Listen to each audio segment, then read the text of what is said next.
바다 농장에 아침이 밝았습니다.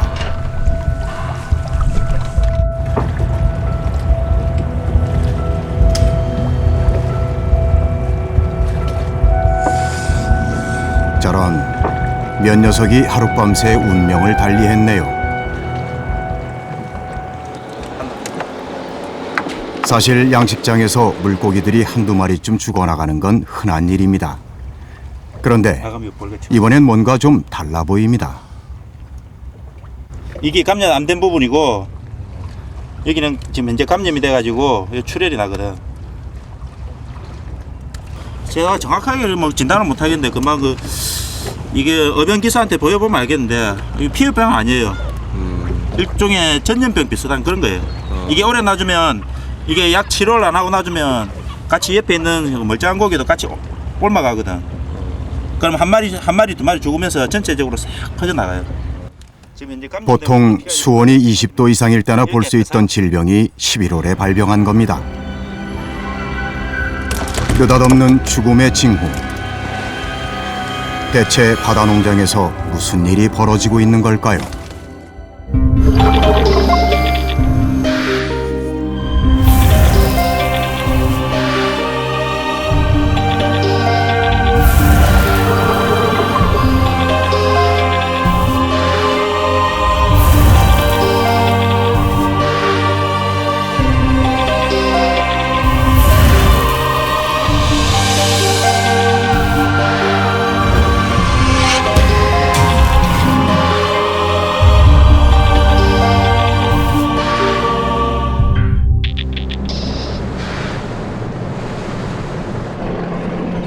겨울에 초입에 발생한 전염병.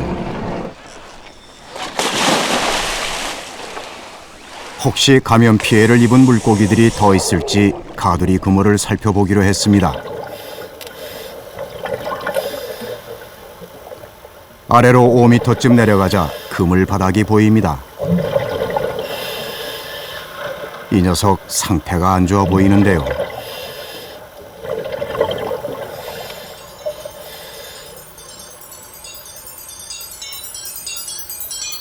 다행히 다른 녀석들은 건강해 보인다 싶더니 이거 뭔가 이상합니다. 한 마리, 두 마리, 세 마리.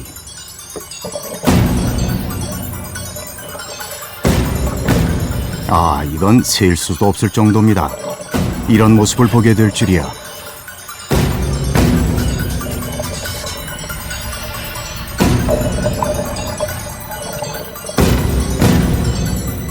병 잘 이겨내라고 예방약도 3번이나 먹였다는데 난감한 노릇입니다.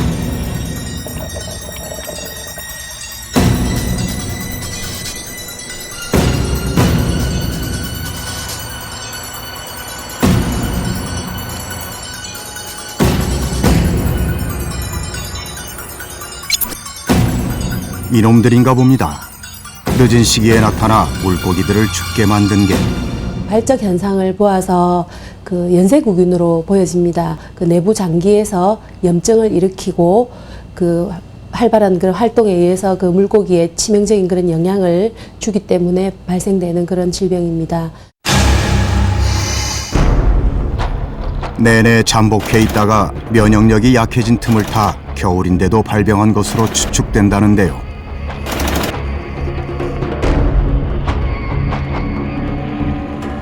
어류의 그 기능을 방해를 한다든지 대사장애를 원활하게 하지 못하기 때문에 그 폐사를 일으키는 그런 요인이 되고 있습니다. 이상한 일은 이뿐만이 아닙니다. 2, 3년 전부터는 이전에 없던 기생충성 질병까지 보고되고 있습니다. 질병이 많아진다는 건 무언가 물고기가 살고 있는 환경에 좋지 않은 일이 일어나고 있다는 뜻일 터.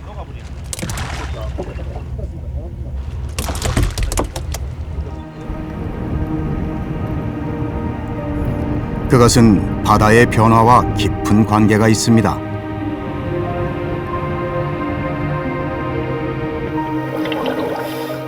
거친 파도 아래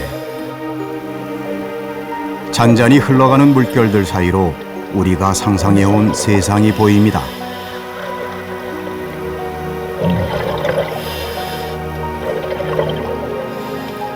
참 평화롭고 여유로운 모습들. 나고 자라고 죽는 일은 자연의 섭리대로 흘러가죠.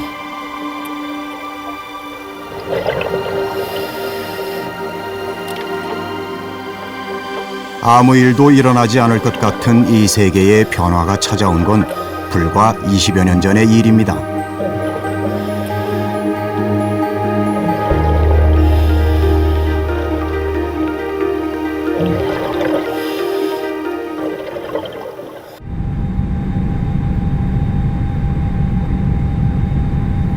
바다 위에 집이 만들어지기 시작했습니다.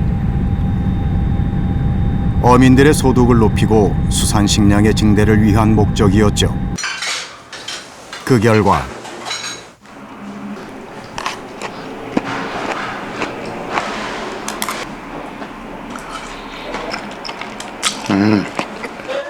현재 우리나라는 11만 8천여 톤의 양식 어류를 소비하고 있습니다.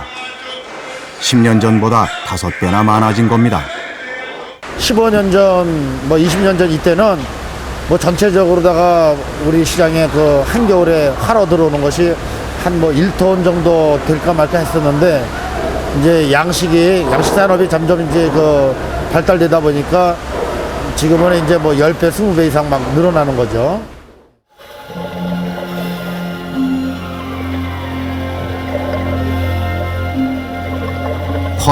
퍼내도 끝이 없는 화수분을 얻은 거죠.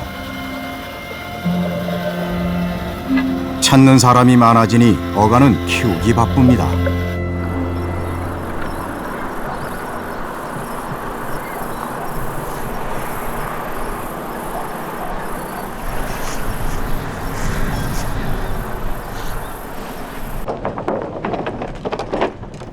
양식어 시장이 커지면서 양식어민들 사이에선 빨리 키워내는 게 관건이 됐습니다.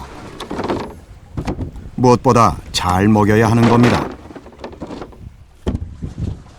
예, 지금 멸치인데 저희들이 지금 이제 큰 고기 위해서 싣고 있습니다.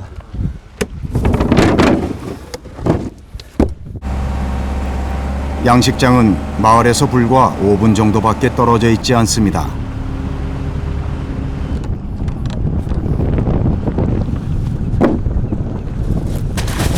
수시로 와서 물고기 상태도 살펴보고 사료도 줄 수 있는 용이한 방식.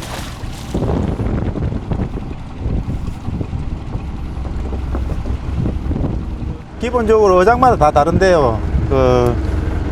이렇게 좀 손이 모자란 데는 바로 띄워 먹일 수 있는 멸치라든지 작은 청어 같은 거 주고요.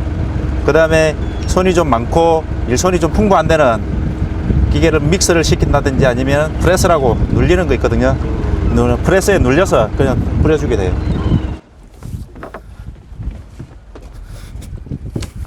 멸치나 청어, 고등어 같은 생선을 생사료라고 합니다.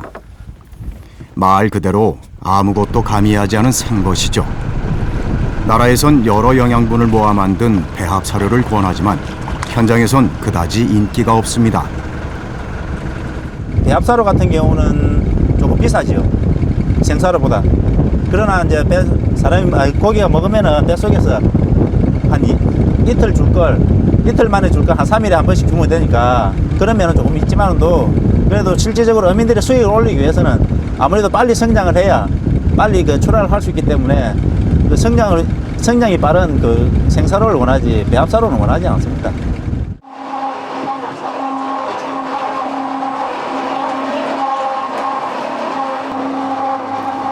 아직 어린 녀석들에겐 생사료를 기계에 갈아 먹기 좋게 만들어 줍니다.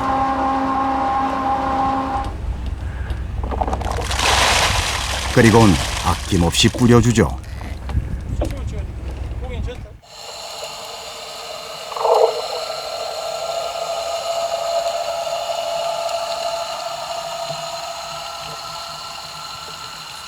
만찬의 시간입니다.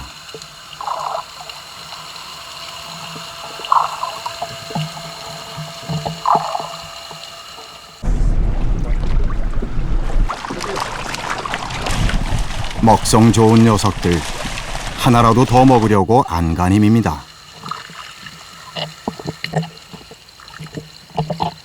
배가 충분히 부를 때까지 치열한 경쟁은 이어집니다.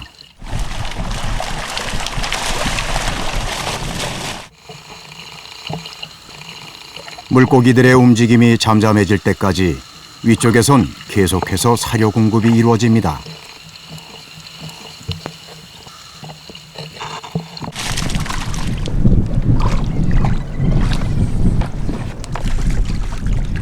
이제야 배들이 부른가 봅니다. 아무리 맛깔난 진수성찬도 배가 부르면 맛이 떨어지는 법.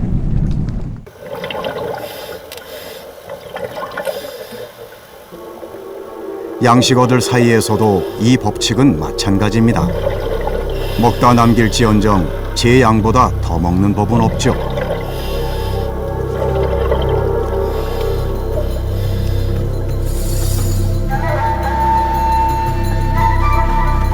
먹다 남은 사료는 그대로 양식장 바닥에 가라앉은 채 쌓여갑니다.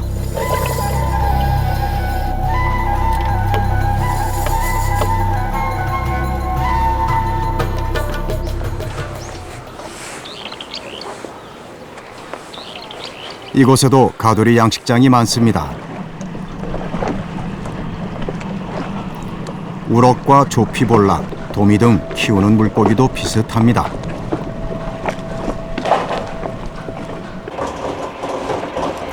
다만 이 양식장에선 몇 년 전부터 생사료와 나라에서 권장하는 배합 사료를 섞어서 먹이로 쓰고 있습니다.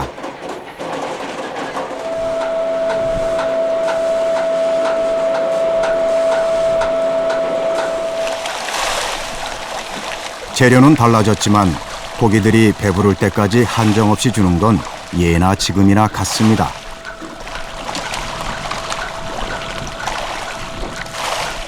예를 들어서 여기 안에 지금 10,000미를 넣었다면은 고기가 포만 상태가 될 때까지 100kg를 주면 포만 상태가 된다 그러면은 100kg를 줘도 한 5%에서 10%는 급여를 못 낸다고 말이야. 이 10,000미 중에서. 그러니까 그 한 5%나 10% 못나이들을 채워주기 위해서 과다 급여를 하는 그런 결과를 초래하게 된 거죠. 이게 과감하니 그것을 이렇게 제껴두고 가야 되는데 그게 안 되더라고. 양은 줄이지 못했어도 사료를 바꾼 건 혹시나 해서입니다. 늘 해오던 대로 키웠는데 최근 몇 년 사이 성장률이 눈에 띄게 줄었기 때문입니다. 예전에보다는 성장률도 뒤처지고 또 폐사율도 많이 난다고 봐요. 어느 정도 생존율이랄까? 그거 어느 정도 나나요? 성장률이 2년을 배경을 했을 때 거의 한 50g에서 100g 정도는 차이가 난다고 봐요. 옛날보다. 예, 예전에 비해서. 물고기가 자라지 않는 양식장.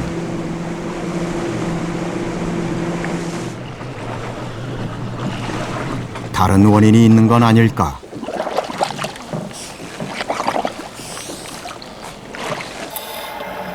양식장 밑으로 들어가 봤습니다.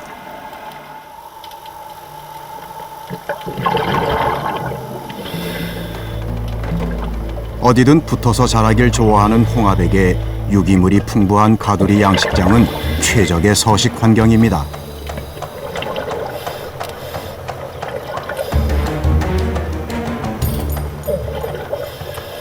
그물 아래 펄.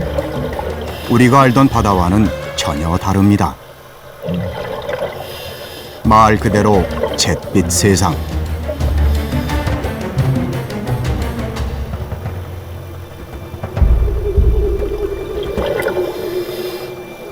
제 빛을 잃은 채 썩어가는 바다는 그 깊이를 가늠하기조차 힘듭니다.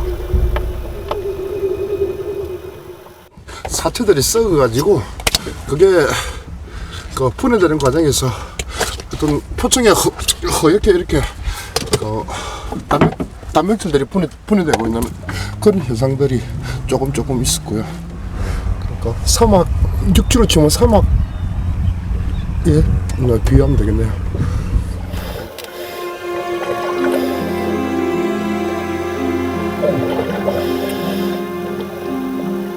바다의 무법자들이 장악해버린 양식장. 우리의 바다가 변해가고 있습니다.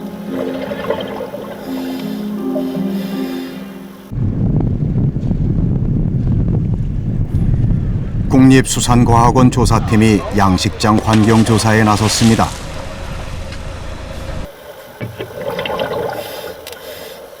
바닥 표면에서부터 퇴적층의 깊이에 따라 어떤 현상이 벌어지고 있는지 알아보기 위해서입니다.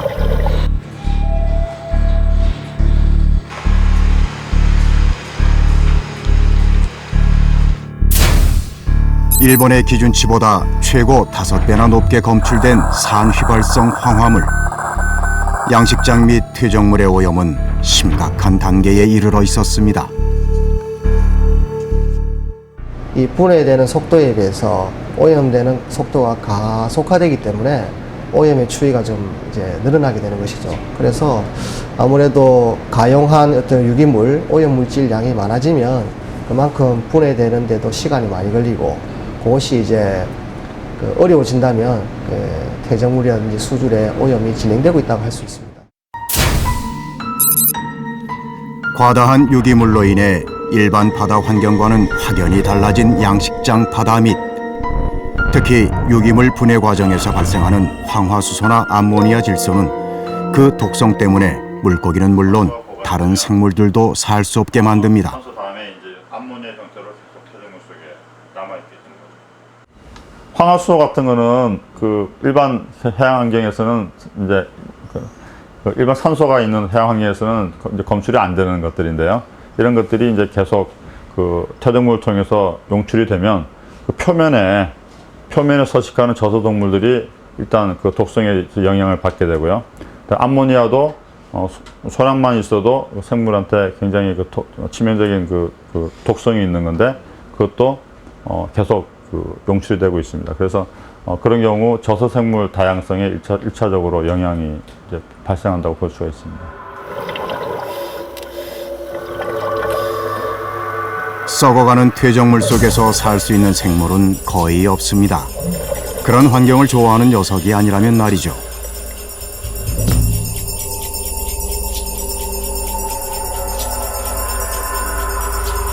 이름도 생소한 이 녀석은 대표적인 오염 지표종으로 알려져 있습니다. 수질 오염의 대표 사례였던 시화호에서 대량으로 발견된 적이 있었다고 합니다.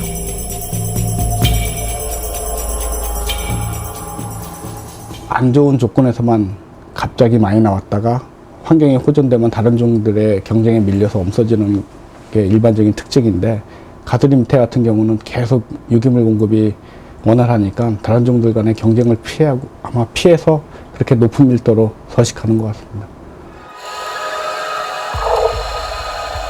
먹다 남은 사료, 물고기들의 배설물,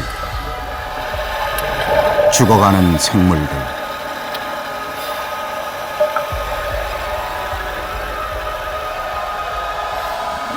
우리의 바다는 지금 벼랑 끝에 서 있습니다.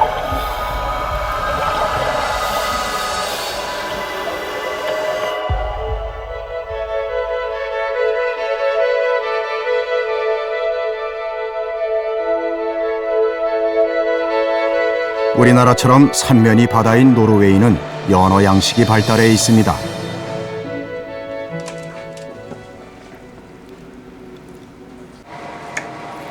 재료가 풍부해지면서 요새는 요리법도 다양해지고 있다는데요. 식감이 부드러운 데다 저열량식이어서 여성들에게 특히 더 인기가 많습니다. Years ago, we just cook it, we boil it in 20 minutes, and it's not good at all.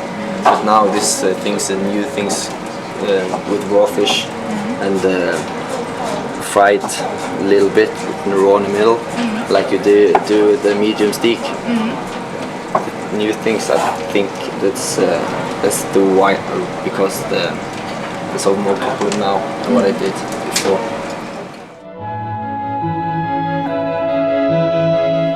칠레 등 다른 나라에 비해 높은 점수를 받는 노르웨이의 연어엔 어떤 비밀이 숨어 있는 걸까요?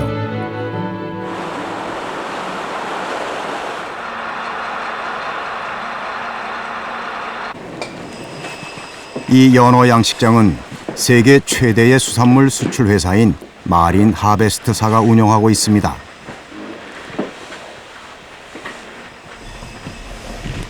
최첨단 시설을 자랑하는 이곳도 불과 10여 년 전까진 우리와 처지가 비슷했답니다. No, it was exactly the same.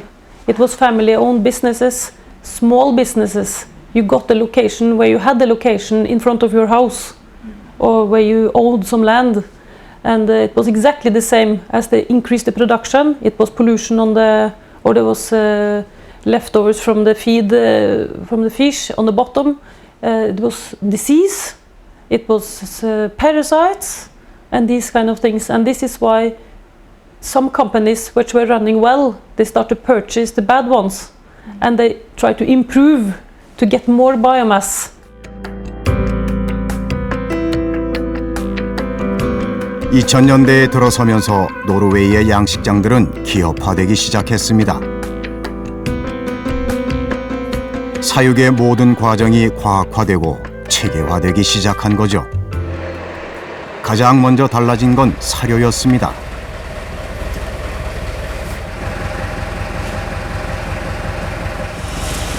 먹기 쉽되 바다에 남지 않을 것.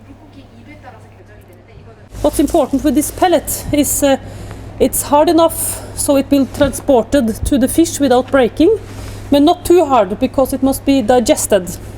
And the other thing is it must not be leaking fat, because all these good fats we put in the pellet must go to the fish, not to the ocean.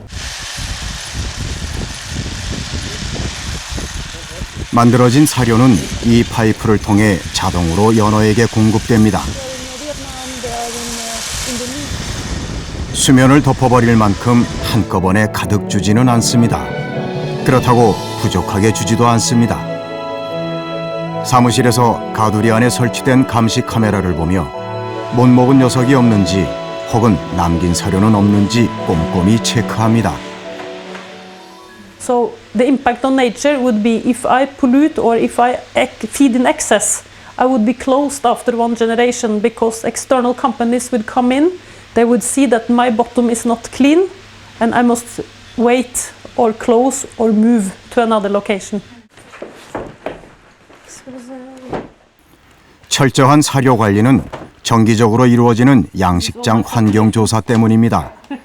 결과에 따라 양식장 운영에도 큰 영향을 미칩니다. Demonstrate for you. They take some mud samples on a GPS position at the same spot always. Everyone does it. And you must compare your analysis from last year with this year to see if you have the benthic diversity of all animals the same, the smell, the coloration, etc. And then eventually we get the report which the board will see, the leaders of all the companies, and they will see that I am doing a good job. I am on the right position, I don't pollute, I have the biomass is under control, nature is okay. 충청북도 대청호와 충주호에 있는 가두리 맑고 푸른 연안 바다에 주로 설치되는 가두리 양식장이 막대한 양의 사료 때문에 우리나라도 양식장 환경에 대한 우려는 초기부터 있어 왔습니다. 1980년대 후반 호수에서 이루어지던 양식업은 사료로 인한 수질 오염의 우려로 90년대 들어 전면 폐쇄됐습니다.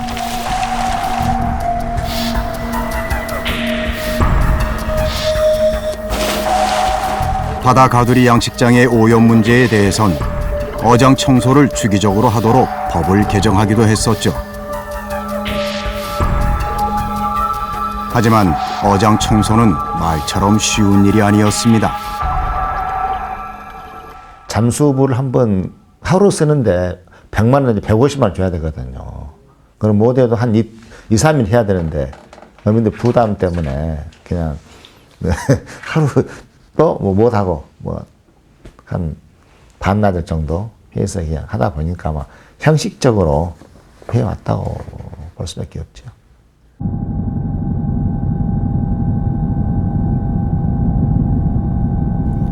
우리나라 양식 산업의 시작은 소득 증대 측면이 큽니다. 영세한 어민들에게 살 길을 마련해 주자는 거였죠. 20여 년 전 환경보다는 효율성만을 생각했던 시대의 일입니다. 누구나 고기를 기르기 위해서 가두리를 시설한다 그러면 다 허가를 해줬습니다. 면허를. 그러니까 면허를 그 하는 과정에서 적정한 양을 체크를 하고 했으면 좋았을 뻔했는데 그러한 그 여러 가지 조사가 또는 그 연구 분석이 좀 소홀하지 않느냐.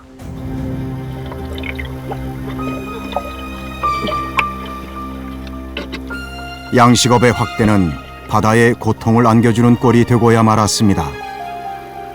바다를 원상태로 되돌릴 묘안이 시급합니다.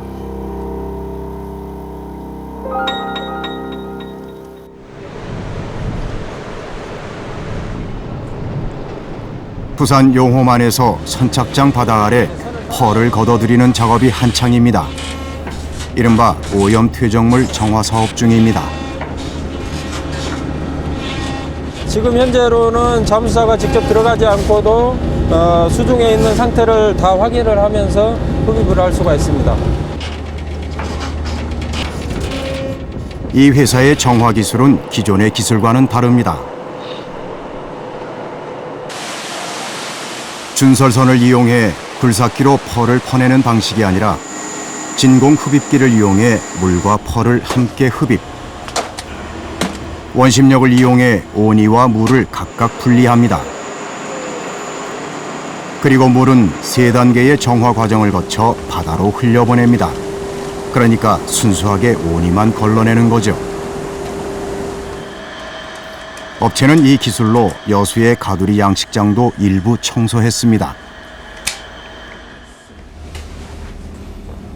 이게 조금만 이제 위로 올리면은 물이 많이 들어가 버리거든요. 그러면은 이 정화 공정은 그대로 이렇게 하는데 물만 정화하는 것이 되기 때문에 효율이 많이 떨어지거든요. 그래서 최대한 깊숙이 넣어가지고 진한 펄을 이제 올리는 게 관건입니다.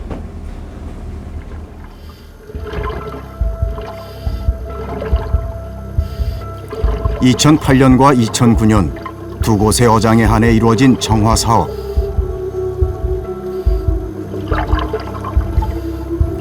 한 군데 청소할 때마다 3,000톤에 달하는 어마어마한 온이가 쏟아져 나왔다고 합니다. 20년 넘게 묵혔으니 그럴만도 하죠. 하지만 어찌된 일인지 가두리 양식장 정화 사업은 더 이상 진전되지 못하고 있습니다.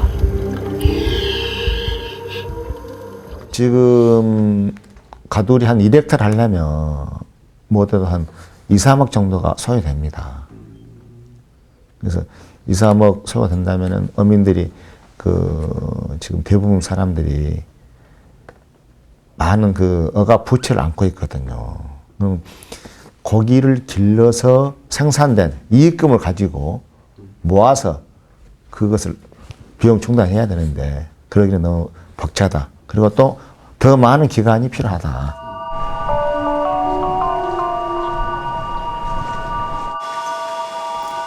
갈수록 악화돼가는 어장 환경에서 어민들이 할 수 있는 가장 현실적인 대안은 치어 때부터 건강하게 키우는 것뿐.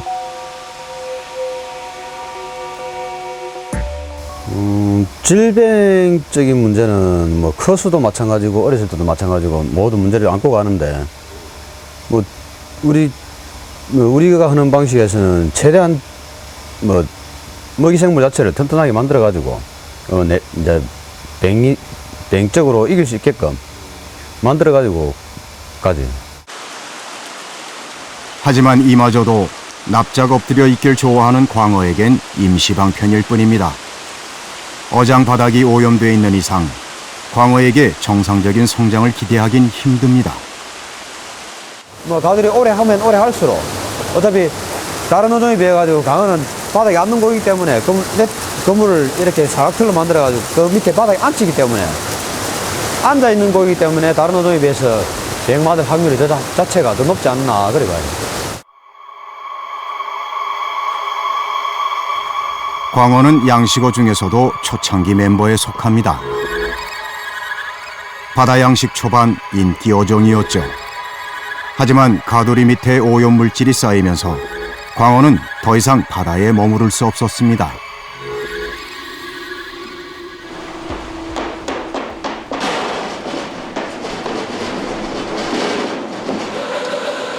오염돼가는 바다 가두리 양식장의 위협을 피해 무트로 올라온 광어. 바다를 떠난 지 20년이 흘렀지만 양식 광어는 여전히 질병으로부터 자유롭지 못합니다. 어병이 해마다 좀 다른 어병이 한 가지 질병이 아니라 여러 가지 질병이 옵니다. 이게 한 가지 질병이 아니라 여러 가지 질병이 오는데 뭐 옛날에는 급성 바이러스가 오고 그러면 뭐 거의 한 80~90% 폐사시킨 경우도 있어요.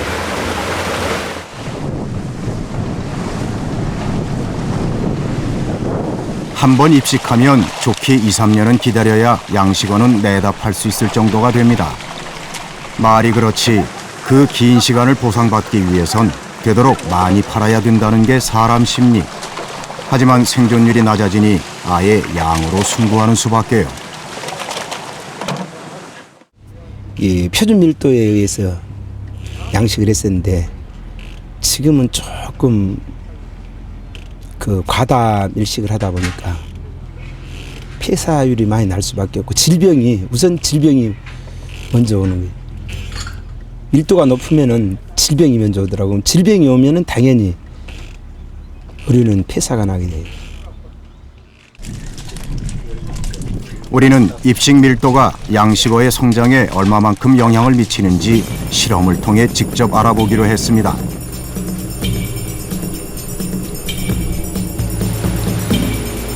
조피볼락을 한 곳은 표준 입식량보다 많게, 또 한 군데는 표준보다 적게 넣은 후 같은 사료를 주고 7주간을 지켜봤는데요. 실험 결과가 아주 흥미롭습니다. 저밀도의 조피볼락은 7주간 평균 20g이 넘게 큰데 반해 고밀도에서는 저밀도의 절반 정도밖에 자라지 않은 겁니다. 일반적으로 생물들을 한정된 공간에 수용을 하게 되면 자신을 보존하기 하고 또 그 외부의 그 생물로부터 보호를 하기 위해서 공격적으로 변하게 됩니다. 그래서 그 공격성으로 인해서 타 생물한테 영향을 미칠 수도 있고 그로 인해서 외부적인 손상을 얻게 되거나 많은 스트레스를 가지게 됩니다.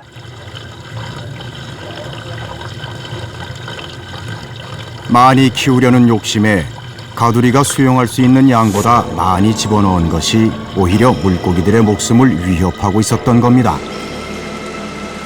게다가 물고기 양에 비례해 사료량도 늘어났을 테니 죽음의 고리가 꼬리에 꼬리를 물고 계속 이어져 온 셈입니다. 출하량이 1000마리가 출하가 된다 그러면은 딱 한 지금 좀 아플 때는 한 2000마리 정도를 넣어서 한 50% 용사를 폐사를 시키고 50%를 출하한다는 생각을 했는데 거기서부터 문제가 있는 것 같아. 이게 1000마리를 넣어서 900마리를 출하시킨다는 그런 사육 경영을 해야 되는데 지금까지 해왔던 것은 거의 치열 시기를 거치면서 한 30~40% 폐사율을 시켰다고 봐야죠. 이게 그 밀도량을 줄이려면은 한 20% 정도는 폐사율을 줄일 수 있다고 봐야죠.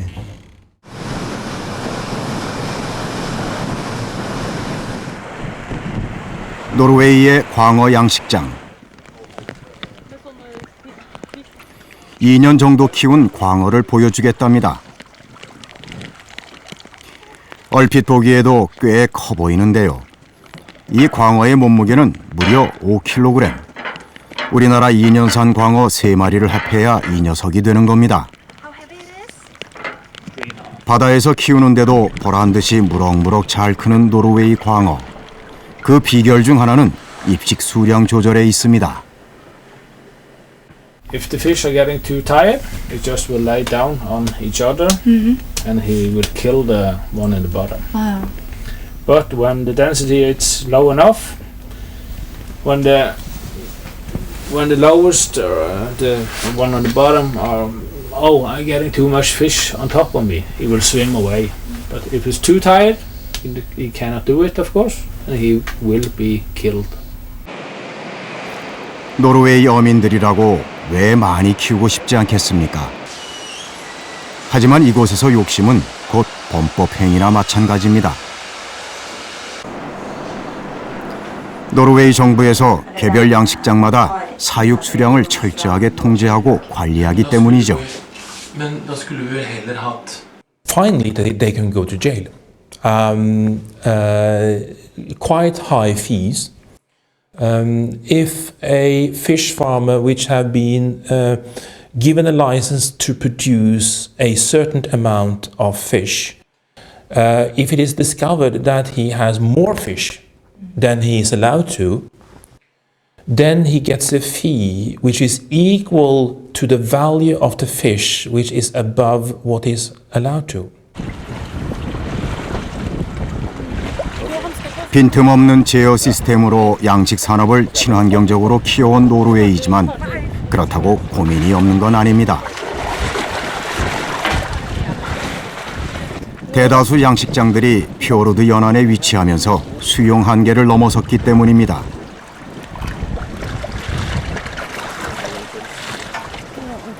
So we cannot produce as much as we want in any fjords.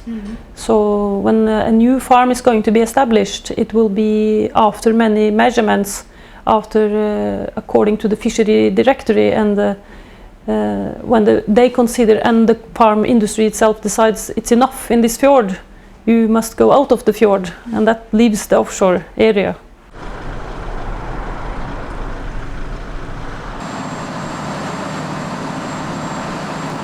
포구에서 배로 15분 거리.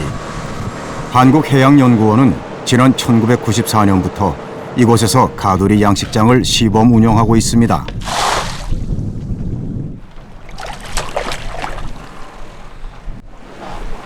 기존의 양식장보다는 좀 더 먼 바다로 나온 건데요.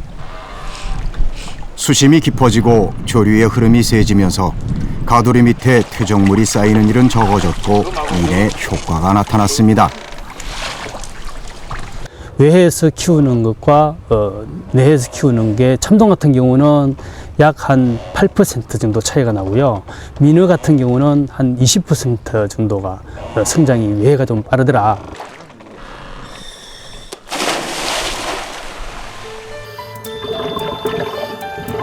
몇 해 전부터 우리나라도 외해 가두리 양식장을 도입하는 곳이 늘어나고 있습니다.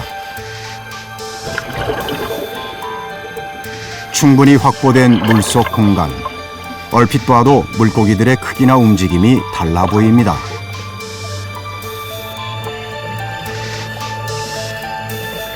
하지만 멀고 깊은 바다에 사람이 직접 드나들어야 한다는 점에서 기존의 방식만큼 운영하기가 쉽지는 않습니다.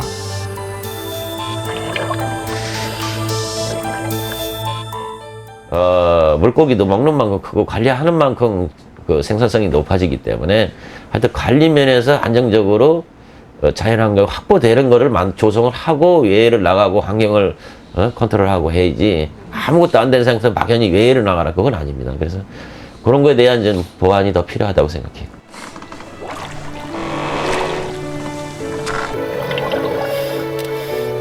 외해 가두리 양식장이 지금의 환경 문제나 질병, 그리고 낮은 생산성 등의 고민을 씻어줄 대안인 건 분명해 보입니다.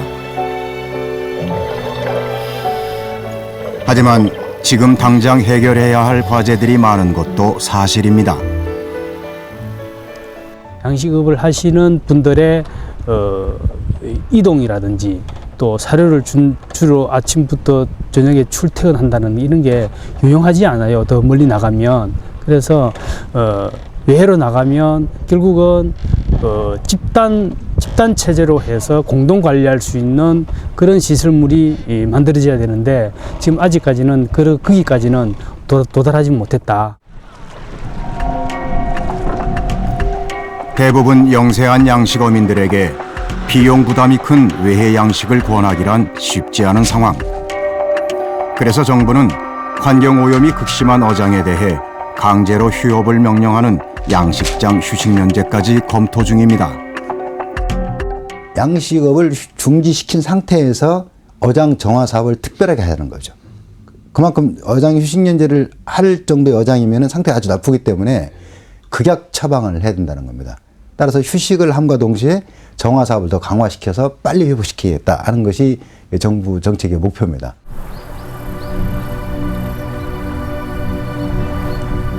지금 우리의 바다가 원하는 건 진정 무엇일까요?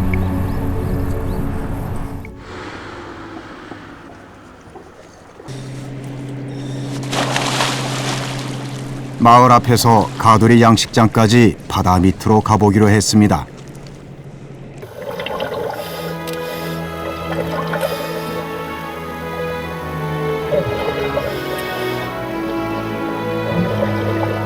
양식장이 없는 마을 부근의 바다. 눈들 곳이 많네요.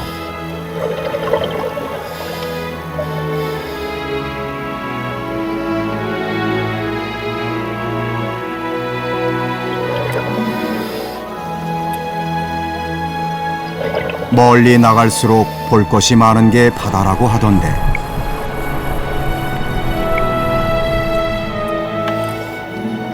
양식장에 가까워질수록 생명의 흔적을 찾기가 힘듭니다. 어쩌면 우리는 이대로 영영 바다의 진짜 모습을 잃게 될지도 모릅니다. 그 영향이 아무래도 점차 그 이동이 되지 않겠느냐. 즉 그 뭐 10m라고 이야기했던 부분들이 점차 오염물질 누적이 되면 좀 더 넓은 영역으로 확대될 우려도 사실 있습니다. 바다 물이 가지고 있는 여러 가지 부영양이라든가 이런 거에 의해서 생태계에 의해서 우리가 양식을 하게 되는데 그런 기능을 상실해 버리는 겁니다. 그러니까 양식을 할 수 있는 어장의 기능을 상실하게 돼 버리는 거죠. 그러게 되면은 일단 양식업도 못하게 될 뿐더러 생태계가 파괴가 되기 때문에 고유한 우리 자연 자원을 버리는 거죠. 그거는 정말로 그래서는 안 되는 거죠.